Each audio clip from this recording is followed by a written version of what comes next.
আচ্ছা, তুমি আমি তো ভাত, মাছ, শাকসবজি ইত্যাদি খেয়ে থাকি। অন্যান্য তৃণভোজী প্রাণীরা ঘাস, লতাপাতা খেয়ে থাকে এবং মাংসাশী প্রাণীরা অন্য প্রাণীদের শিকার করে খেয়ে থাকে। তো তোমাকে যদি লিটারেলি লোহাকে খেতে বলা হয়, আই মিন আয়রনকে খেতে বলা হয়, তাহলে তোমার রিয়াকশনটা কেমন হবে? এখন তুমি হয়তো বলবে, ধুর, এটাও কি কখনো সম্ভব নাকি? কেউ কি কখনো লোহাকে খেতে পারে? হ্যাঁ, লোহাকেও খাওয়া যায়, কিন্তু সেটা তোমার আমার দ্বারা সম্ভব নয়। এখন তুমি হয়তো বলবে, তাহলে তাহলে কে খাবে?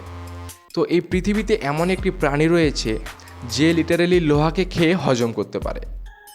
হ্যাঁ, আর সে প্রাণীটির নাম হলো কুমির, আই মিন ক্রোকোডাইল।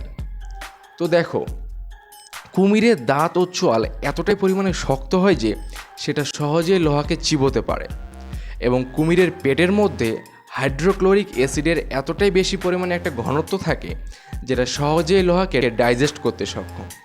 শুধু তাই নয়, তাদের পেটের মধ্যে অন্যান্য প্রাণীর তুলনায় প্রায় 10 গুণ বেশি গ্যাস্ট্রিক অ্যাসিড থাকে। এই গ্যাস্ট্রিক অ্যাসিড সহজেই লোহাকে গলিয়ে ফেলতে সক্ষম এবং সেটাকে সহজে ডাইজেস্টও করতে পারে।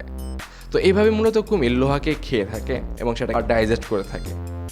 তো বাই দ্য ওয়ে, তুমি কি আগে এই বিষয়টি জানতে? অবশ্যই কমেন্টে জানাবে।